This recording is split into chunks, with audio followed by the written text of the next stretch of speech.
Looked like it was just you by yourself there, Basil, lad. Sorry, it's mad. Can you hear me? It's mad because it seems to have Ryan in the stream as well. Is that what's happened there? Was that you on twice there, mate? Yeah. Yeah, I'm on twice because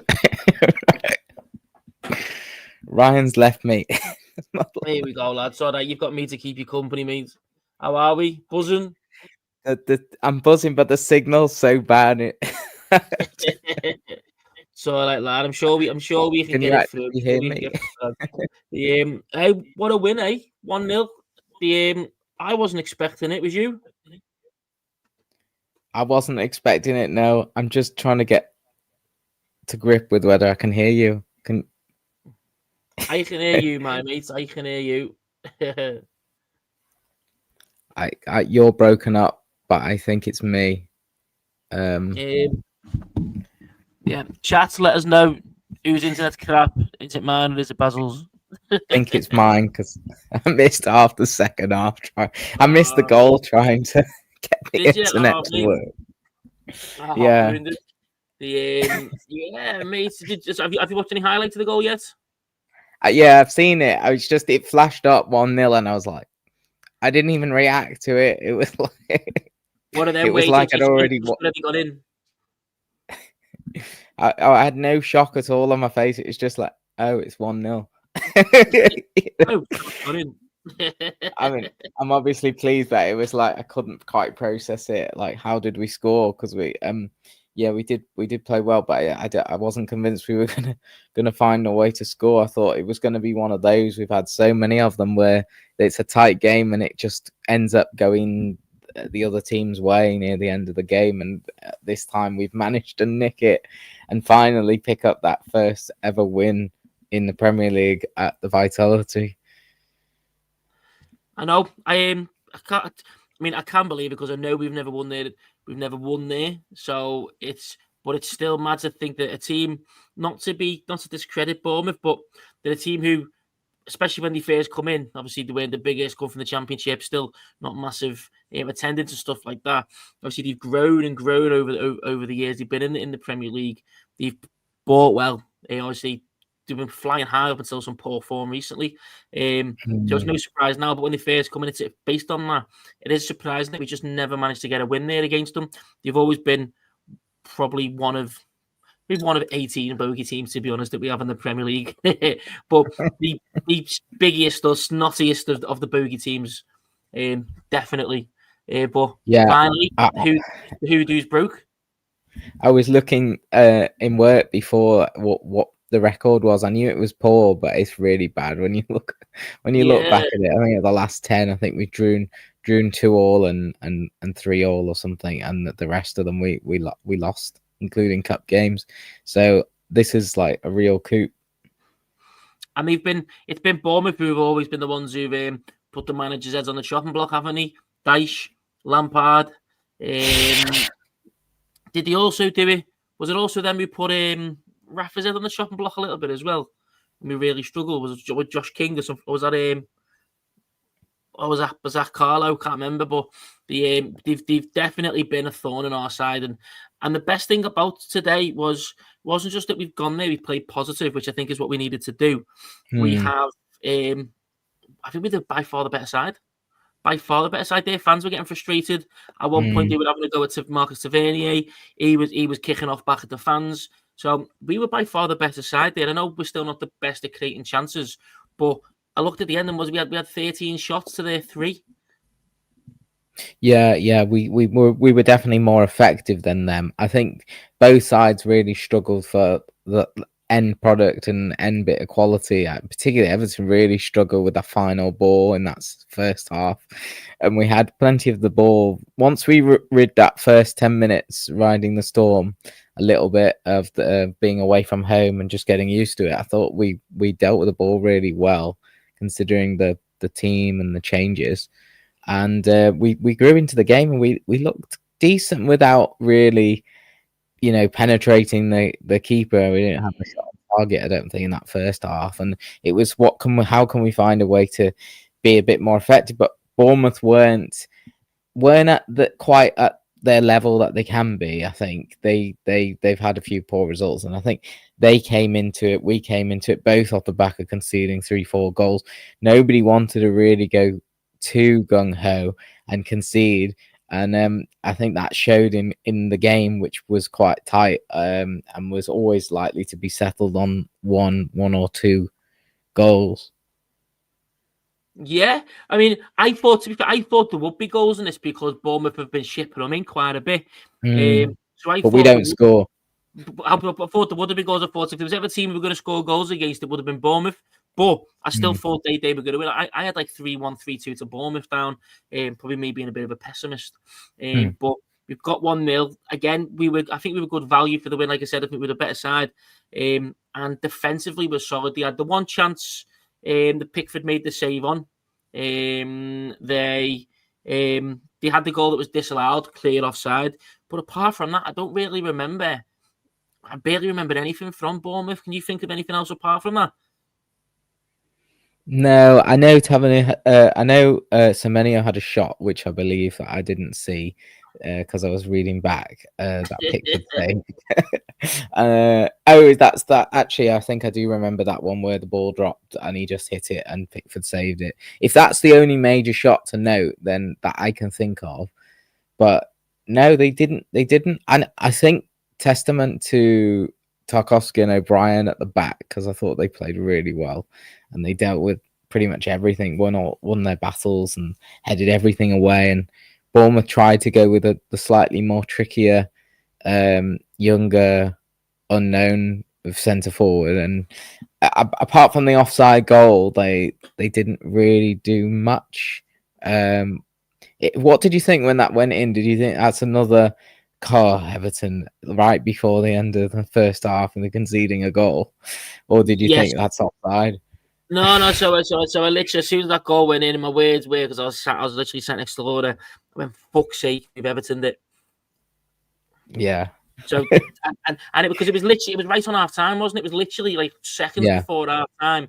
We've done so well. We've let it in at that last second. And then obviously as soon as he ran over to the sideline as he was celebrating, I just seen him waving the fingers at the lads. I'm like, fuck for that. Yeah, especially Bournemouth were like, I could see they wanted to get in at half time. They were thinking we're not getting anywhere here. We need the half time. And I think we were thinking we need a bit of direction on how to get the final product. And it just seemed to just like they passed it forward with a bit nonchalantly, and then it was a goal. I was like, oh, but yeah, gladly it was taken away, because that would have been a big turning point. I think I'm not sure we would have won the game. Definitely. I mean, that's the kind of point where we've had where we've been on top and we've done well, and then one major inciting incident is what causes a downfall, like a goal like that where we've done well and just before half time it's a kick in the teeth, and in the second half we'd have come out and shown no energy. We've seen that before, less so under David Moyes, to be fair. We've got more mental solidity than we did have under Dyche, but we got. Once we got away once, he was clearly offside. It's not as if it was unlucky. The two centre-backs held their line quite well. So it's testament to them. It is just very much, in my mind, that was one of their only chances. And again, it was clearly offside. So well done to the defence for that. Yeah. And I think without the flick, I don't think it would have got through to the striker. So I think that, we got away with that. That's it, mate. What did you make of the starting 11? So I didn't get to see the Newcastle game. I had a very, very, very busy Saturday. So I didn't actually get to see it. Actually, it was the right game. I only seen Dewsbury Hall's goal, really. So in my mind, Everton won 1-0 that match. And I'd seen on Twitter there was a lot of people unhappy and just essentially annoyed that Tim was back in the starting lineup. I know he got taken off at half time, so he must have had an absolute shocker. I was fortunate enough not to be privy to that, so I didn't see how bad he apparently was. So I was surprised that people were so upset that he's not in the team, because I thought that the only other player you're going to play in that central midfield role is going to be James Garner. Obviously, he's at right back. So what did you think in regards to that? Well, I agree with the consensus that he had a poor game on Saturday, and he was rightfully taken off. I mean, he was just like a headless chicken on Saturday. He wasn't really playing in the deep role in the number 4 or whatever, that deep holding midfield. He was slightly ahead, and he was picking up the ball and just losing it, or just giving it away in poor positions and stuff. So, but I think today, the hand was forced. We had Michael Keane's knock, which he was probably playing with on Saturday, and then so he had to come out the side, and that's meant who's going to play at right back, because we only have one centre back, and he's already playing at right back. Shows how thin the squad is. So Garner moving to right back meant you just forced to play Tim, aren't you, in that role, because there's literally nobody else. Like Dewsbury Hall, yeah, he can play anywhere in the midfield, but he's not really a CDM for sure. And then you've got Tim in there, and you've got Alcaraz in. So it's a bit of a makeshift midfield. I think that's what most people would have looked at the team and gone, oh, that's a makeshift midfield. But what can you do, really, unless you recall, well, Harrison Armstrong, but he's injured as well, or has just come back from injury. You play Patterson at right back, but he's not played a game all season. Or you find one of the kids. I mean, I don't know what we're going to do. Maybe we'll come on to it at the end. But Tim Irabunam's now suspended for the Nottingham Forest game after picking up a yellow card. So it's going to get even worse at the weekend. But I thought actually he had a decent game. I don't know what people thought, but you saw him today. I thought he was much better today. He did lose the ball a few times. He looks a little bit of a liability on occasion. But then he also has a bit of physicality to just sort of go past someone and shield the ball. He broke up play. He did get a silly yellow card, lunged in on it, which probably didn't help for the rest of the game. But I thought he managed that quite well as well. All things considered, I thought he did quite well. Yeah, I agree. I think, I was coming in thinking he's going to have a shocker of a game based on what I've seen at Newcastle. But I thought he started the game really bright. A couple of strong tackles, won the ball quite well. You can see that he probably still looks a little bit nervous, a little bit off the pace, just because obviously playing central midfield in the Premier League requires you to be physically rapid in terms of being able to get the ball moving on really quickly, or physically strong. Or if you've not got that, I'm thinking David Silva, you have to be 2 steps ahead, or Kevin De Bruyne, where you have to know what you're going to do with the ball before it even comes to you. I think that's where he's lacking that, and that will probably come with a bit of experience. I still don't think he's going to be a world-class central midfielder, but as a squad player, he's certainly got it in to be a Premier League player. Patchy still fairly young for a Premier League central midfielder, but Patchy, it's one of them where you're going to get poor games and bad games. I think, obviously, the tackle was brain dead. It was stupid for him to go with that. I think he felt in good form. He was feeling the physicality of it. Yeah.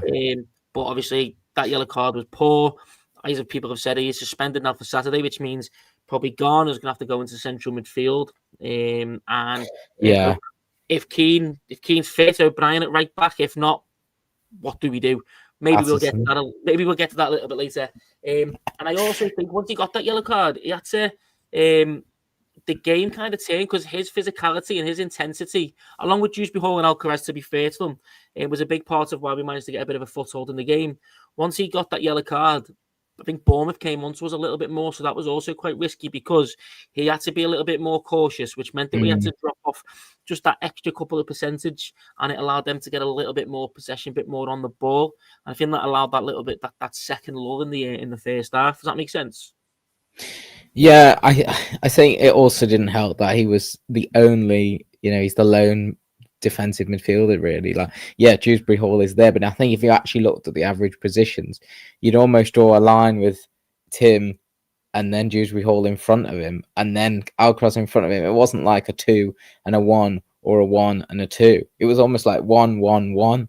So I think he was like instructed, right, you sit there and you just get across to whichever side and help out and block the shots, and Dewsbury Hall just get in front when you do a bit of both. So I thought they managed that quite well. And yeah, he made a few tackles second half, and he also committed a couple of fouls, but I think he was clever and he didn't do anything rashly.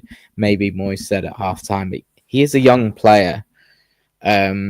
I just want to say that we can see the comments, but because I'm logged in on my phone, weirdly, from the Newcastle game, without going on my phone, I can't put them on. So I'm talking with I can see them, we can read them out, but I don't want to double feedback, so I'm just gonna not put them up. I did see there's a few comments about Tim saying he was much better today. So I'm glad we all sort of agree on that. There was a comment from Pat Wayne: major problems in the side, and die off form, no fullbacks, need a holding mid and a centre forward also. I thought that was an interesting comment. Personally think it's a little bit negative after we've just managed to get away with that 1-0 win.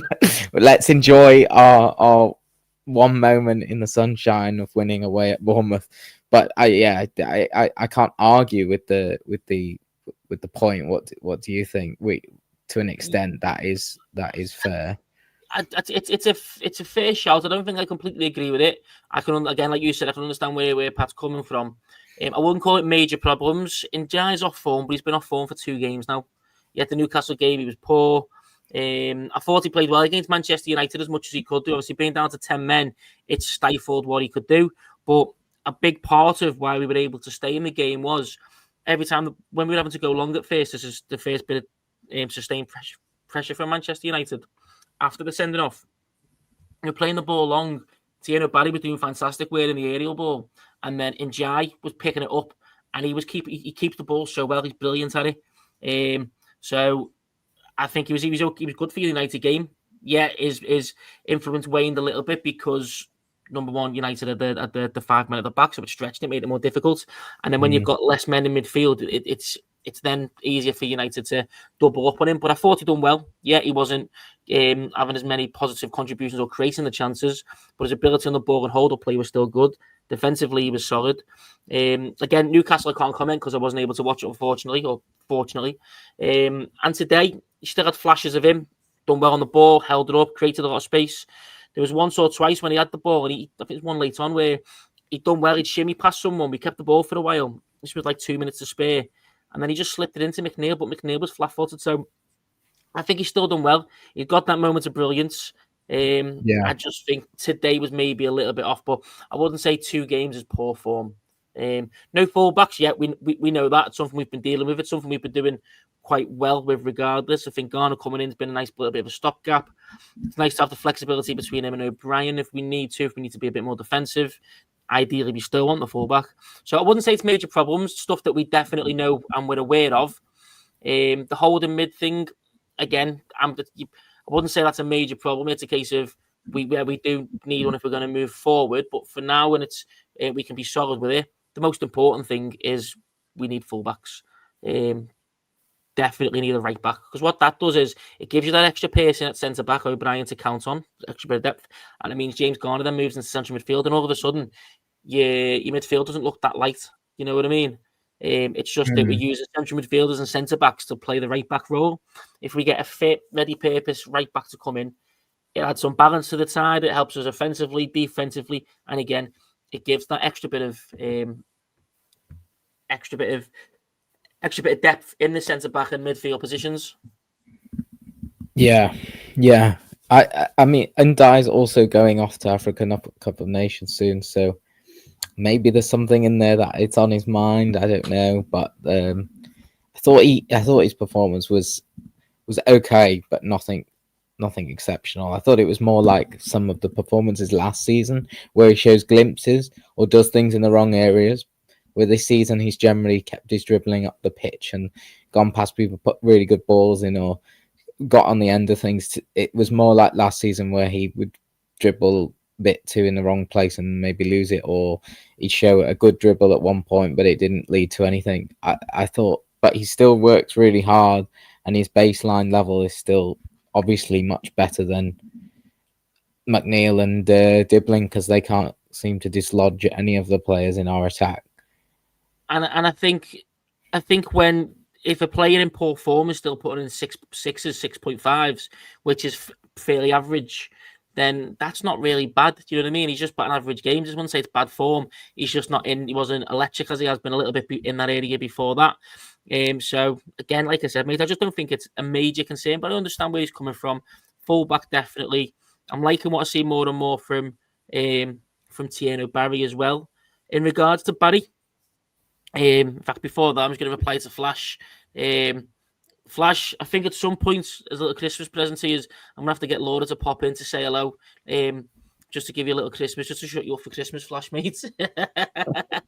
Because you're not letting that go.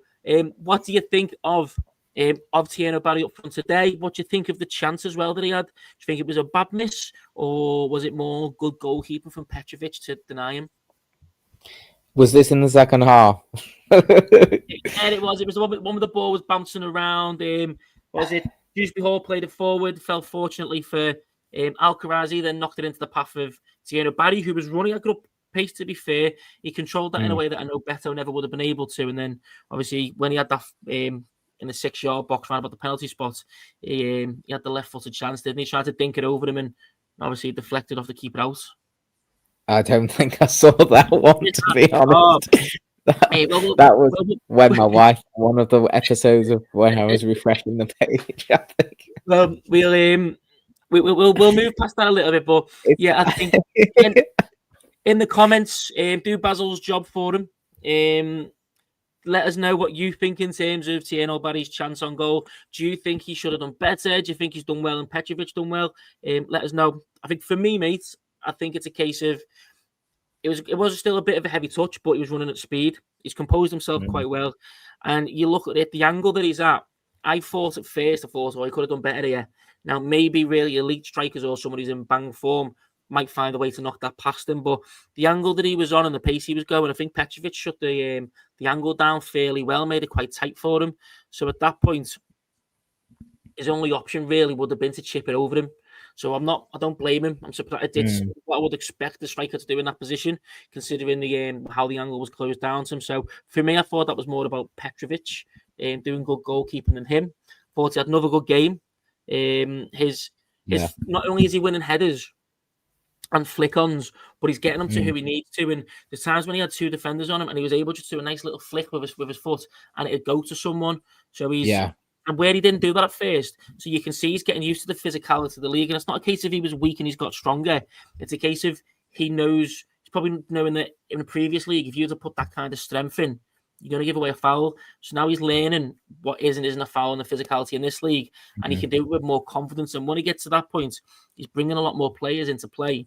And I think that's why Dewsbury Hall's looked a lot better, because his issue is we get him on the ball. He's not a number 10 to play between the lines properly. He's good when he overlaps the midfielders. He's good when he overlaps the striker, which is what happened against United. So what happened at times today? It's what happened at Brighton as well.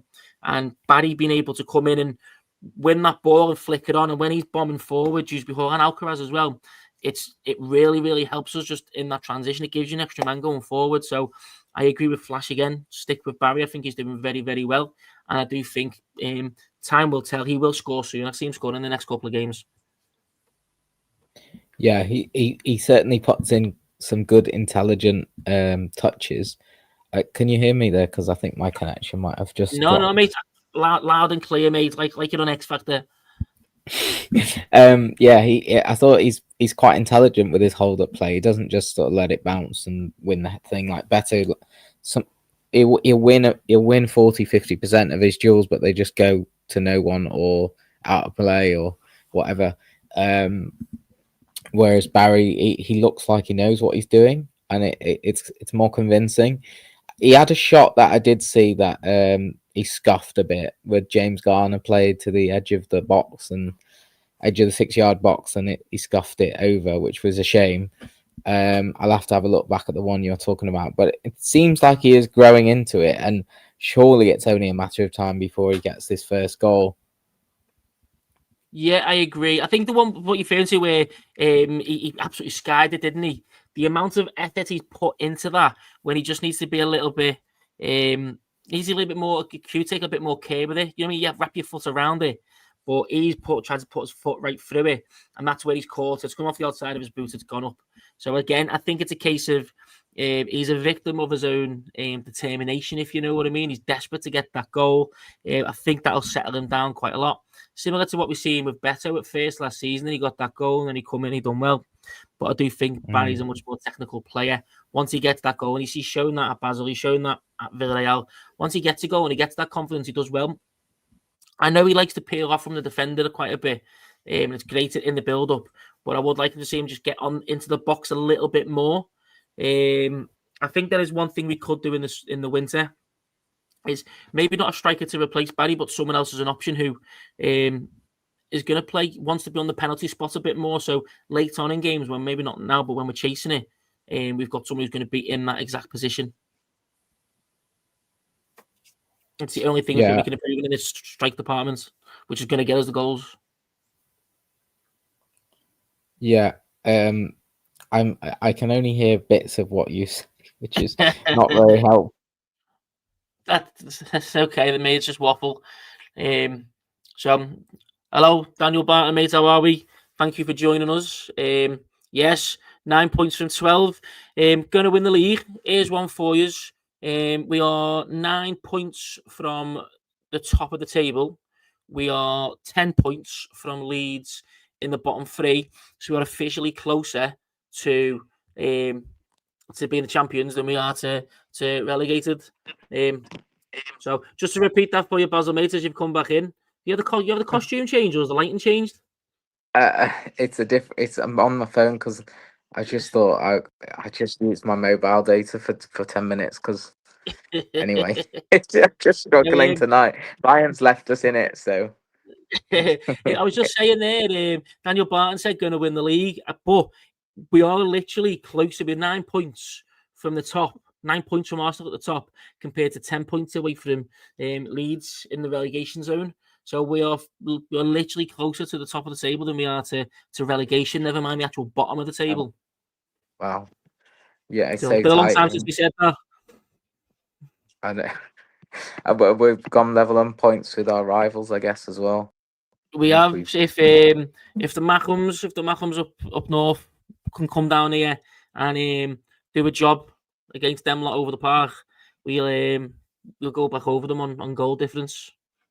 Well, they're doing well, aren't they? So let's see if they can, do a job on them. I'm sure Pickford will be out in town tomorrow night in a few bars.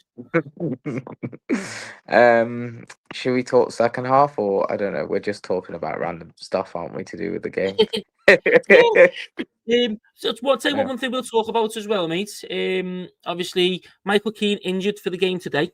Jake O'Brien in. What do you think in terms of the performance for that? Do you notice any difference with O'Brien playing compared to when Keane was in? I mean, at two-wheel Lucas, we looked much better without Keane. I actually think Keane's been our best defender this season. But we did do a lot less. I feel like we were still not under as much pressure and we defended well, but we were pushed up a bit higher. Is that a case of because we've got O'Brien and his speed? Because I've seen him cover some ground quite quickly on our left when the ball was going down the Bournemouth right. Do you think that's possibly the case? And do you think then O'Brien will come in and Keane won't factor going forward? I can. Yeah, I get what you're saying. That I think we did play a little bit higher up the pitch, and I think O'Brien is pretty fast, and he offers us the ability to do that, and something slightly different to Keane. And Tarkowski doesn't look as ragged when he's playing with. When he plays with Keane, it's like he looks a little bit more ragged. They both look like they're just hanging on a little bit more sometimes. With pace running at them, we usually struggle with teams with pace running at us, or pressing us. And Bournemouth like to press high and get in your face, and that's usually a real struggle. I'd be really interested to see Jake O'Brien and Branthwaite play together at centre back when they you know, because I think Jacob Brown's coming into it. He's had quite a lot of games now, and I think eventually that as a pairing would be very exciting. The pace and the power, the ability to play on the halfway line, but just generally at the moment, it's just reassuring to know that we can slot him in there, and he just, you know, a solid game from him. It is nice that we've got 4 centre backs that we can depend on. I do think O'Brien, we can be a bit critical with him in the air. I do think sometimes he loses awareness, but overall, in general, we've got 4 centre backs we can rely on, and it feels mad saying that with meaning Michael Keane is one of them. Obviously, we've got one out for an extended period of time, but then most teams they have one centre back out for an extended period of time. They're in the absolute mire, you know what I mean? Because then they've only got 3, maybe even 2. We can rely on these players. Once we get a right back in, we're even better because then we can focus Keane O'Brien just on the centre back position. So another thing as well, Mr. Blue Skies here. It's been a roller coaster season, ups and downs.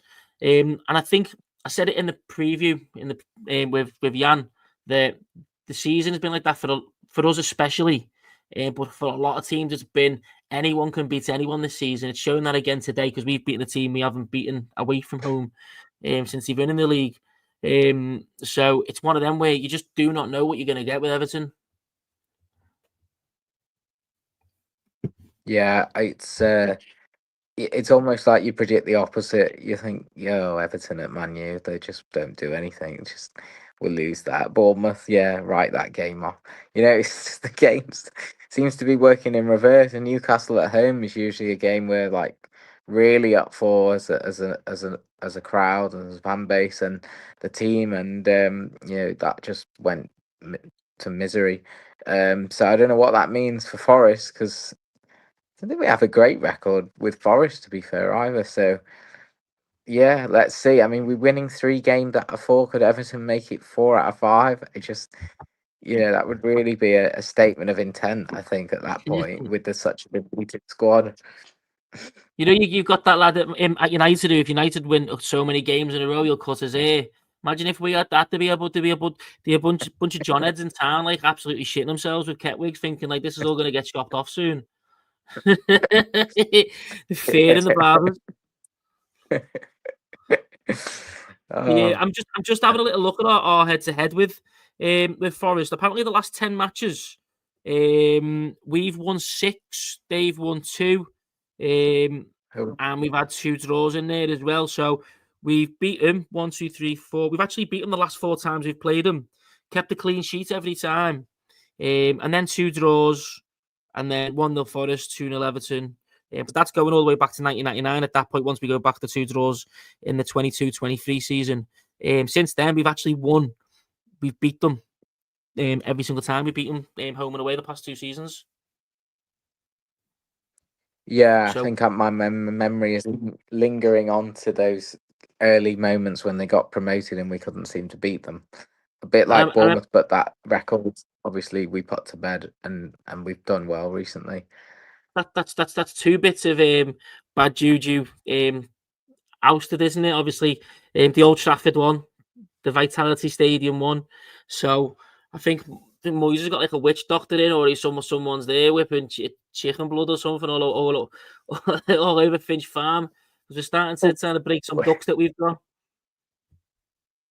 What's more likely, Everton to beat Forest at home or Everton to beat Chelsea away in the next game? That's it. You know, at the moment. Get battered by Forest, and then we'll absolutely smash Chelsea as well. Don't say that, because I've yeah, don't say that, because I've got your brother's ticket there for Saturday. Oh, you have? Yeah. So I'll see you on Saturday. I'm coming back up for that game as well. But I chose Forest instead of Newcastle. I don't know whether that will prove to be that it can't be much worse, can it? I always knew you were the smartest of the 3, you know, mate. Well, what I would say is good omens. Good omens. I've every game I've been to this season, I've done Mansfield, Palace, Forest, so one of all them all. Last season I've done about 7 or 8, 9 games, didn't lose one. So mainly wins and draws. So I've got a bit of good luck over the past couple of seasons. So fingers crossed this one doesn't ruin me Christmas. Well, Ryan's got the bad luck usually, so Has he? So we'll kick. right. Whenever I go, it's Ryan. Why don't you give his ticket to me for the season, and then we'll be champions. We sound. Yeah, I'm sure he'd take that. To be fair, He probably would. I've never seen someone come out the ground so miserable all the time. I'll do him a favour. Yeah. Oh, should we talk about the goal or? Yes, we'll talk about the goal. We've got one goal in the game, and we've not even talked about it yet. I mean, that should kind of says all it needs to say to an extent, because it was such a big deflection. But I mean, we can talk about how it came about. Yeah, I mean, so you can. I didn't see. So you want me to describe it for you because you've not actually seen it? Is that what you mean? Well, you can tell me, but I mean, from what I saw, we turned over possession in the edge of their half, and it was like a 2v2. Grealish get the ball and shifted it, and it took a deflection and went in the opposite corner to what he'd struck it for. Yeah, so that's pretty much it. Obviously, they tried to break on us down the left-hand side. We got the ball on the halfway line. And then from there, I think this is the benefit of having someone like Charlie. Because although I don't think he was he didn't take too much care with the ball tonight. He got that ball and his head just went straight up, turned around, head straight up. And he had the ability to play that ball in between two players. Grealish gets it. And then he took a bit of criticism for not shooting when he should do. He's done that tonight and it's gone in. But it's come, like we said, it's come from transition, which is probably where we're at our best, is when we counter teams, especially when we counter teams in their half. That's where I think we do our best work. We've not really got the pace to counter from our own half. So we've got the ball from there, won the ball fairly high up, counter attack, great ball from Charlie, Grealish on the right foot. And look, bit of fortune, but we're a team that doesn't really get fortune, doesn't even itself out over the course of a season for us, in my opinion. So it's nice to actually get something like that once in a while. And then to see Jack as well, kissing the badge. When he was celebrating, he went to the fans, he was screaming to the fans, kissing the badge and things like that. So look, I'm under any illusion. I don't think he will stay past this season, even if he is loving it. If he has a really good season, he'll go back to City, or City will sell him on for big money. I don't know if we'll be able to afford 40, 50 million for him in the summer, but it's nice to see him appreciate the fans as well. I think he feels loved. I heard in his interview on Sky Sports afterwards, after the game, saying that the manager's just making him believe in himself, and he really wants to play for the fans of the team. And it doesn't just sound like fluff, if you know what I mean. It sounds like he really means it. So it's really nice to see that he's really embodying the fans. Yeah,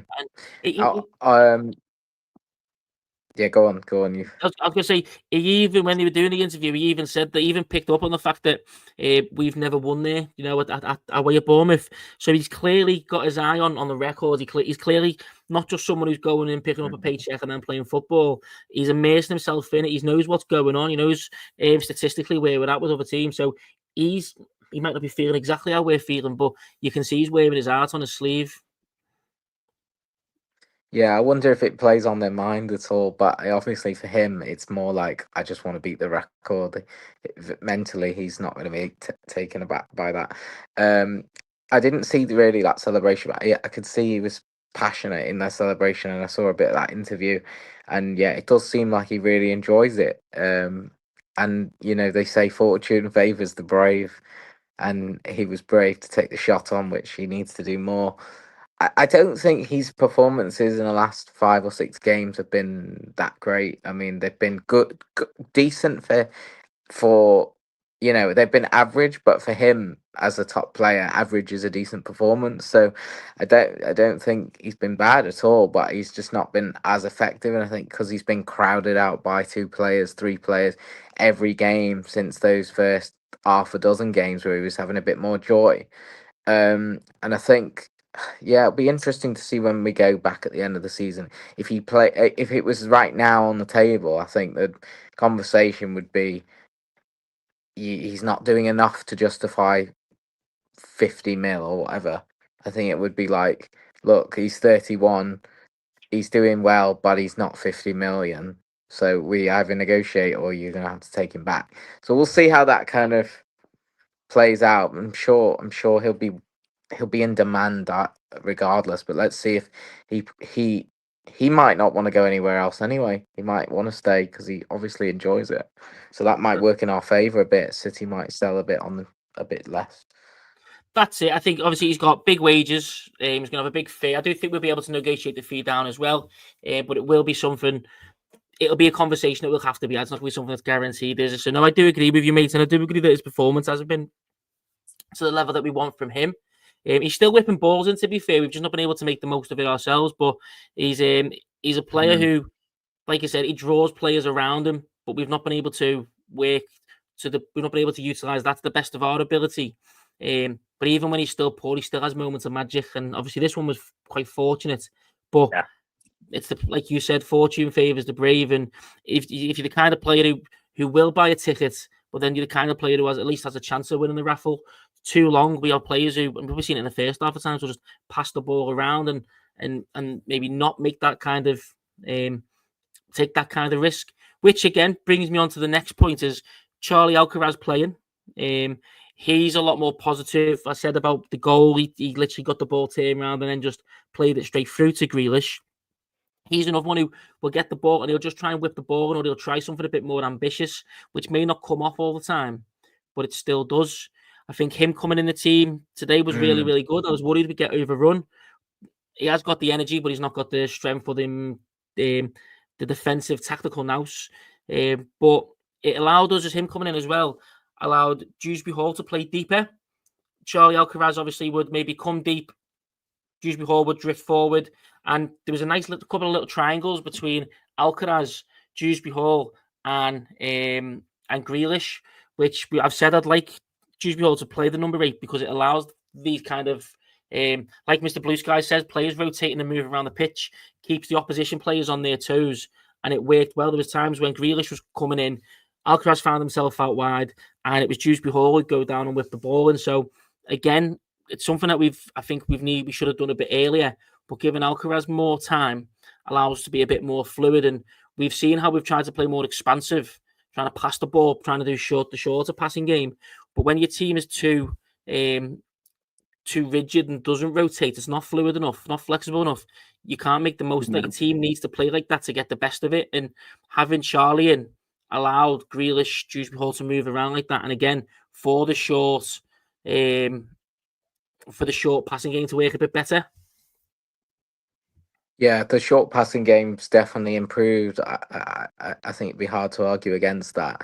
And I think, yeah, as you say, having Dewsbury Hall in there for me today really helped with that. And I think he drops in and he picks the ball and he just looks convincing and doing that job. For so many seasons, I've sat here, Ryan, and gone, oh God, Everton, they just can't pass the ball. They just don't know how to progress it. They have to go long. There's no one in the midfield who wants to pick the ball up. I don't think that was the case today. Like, Tim is showing for the ball, even though he looks a little bit nervous when he gets it.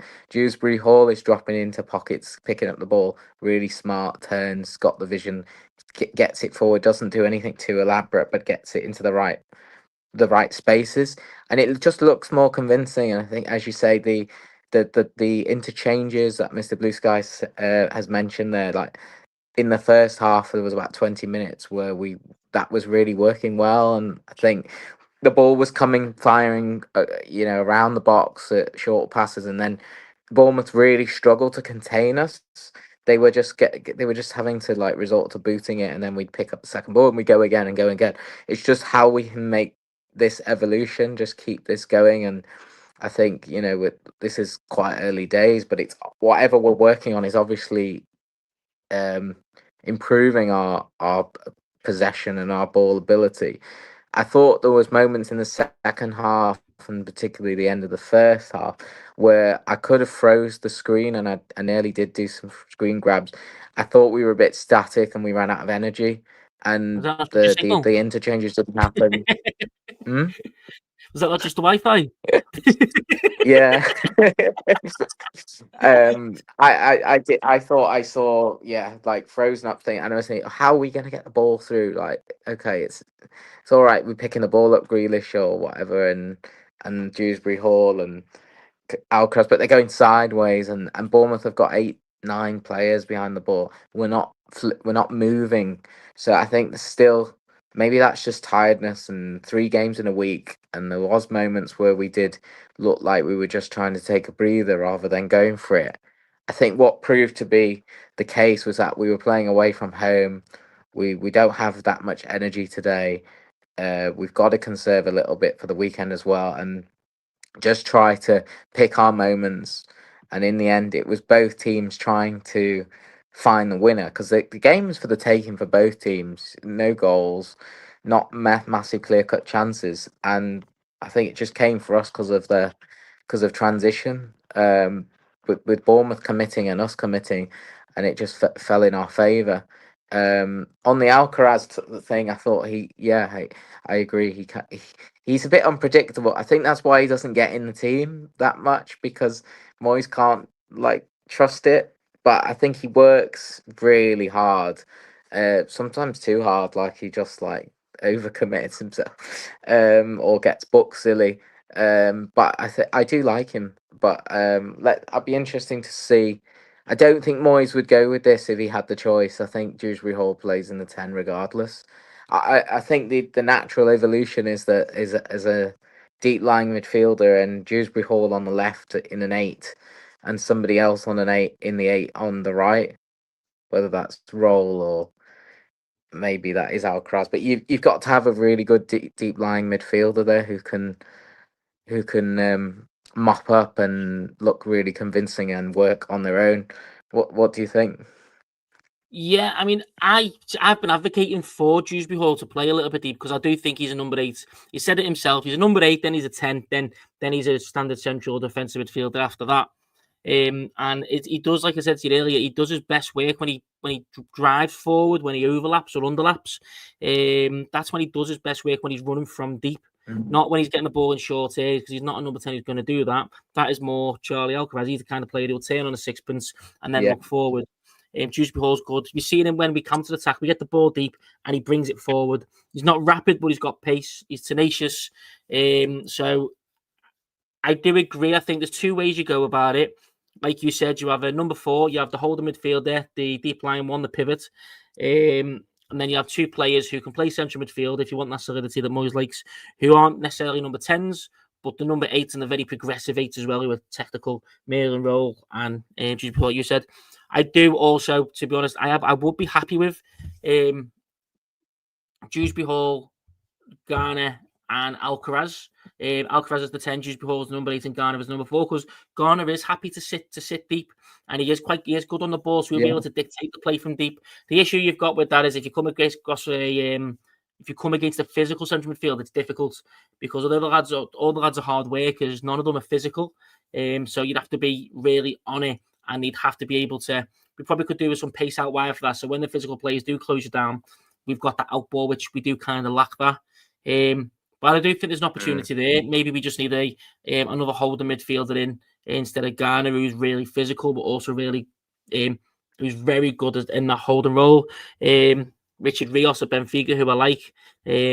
Playak, so you'd think he's a lot lighter than he is, but he's got a bit of a nasty streak to him, and he can certainly hold his own against physical players.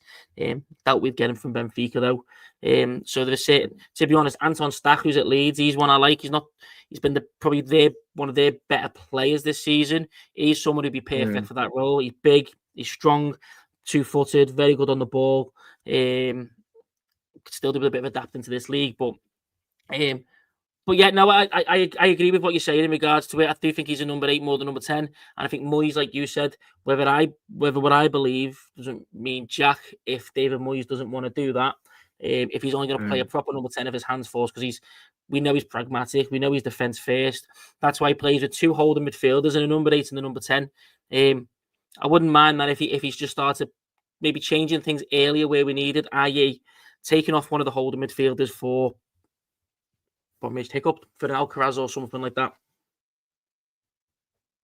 Yeah, I think if that's required, that's logical. It's just how do we get men around Barry or around Beto and get more in the boxes is what I'm thinking when I'm watching us sometimes play a bit too, or we've got to play faster or play the earlier crosses in. I think when we get fullbacks and they can cross ball, we might have a better chance anyway. That will evolve so many different aspects. I think it's going to And take a few windows, but we're not expecting to win every game. I'm not expecting to win every game, but we're looking better and we're looking like we can fight. And away from home, we can get some results which we have really struggled with. And the thing is, under Sean Dyche, so look, we were solid defensively most of the time, but we showed absolutely zero of anything going forward. So that's why I thought we'd do well. We'd massively improve this season because Moyes would still give us the defensive solidity, maybe not as much, but still generally. And we were scoring goals towards the back end of the season, and still not loads, but we were still scoring goals.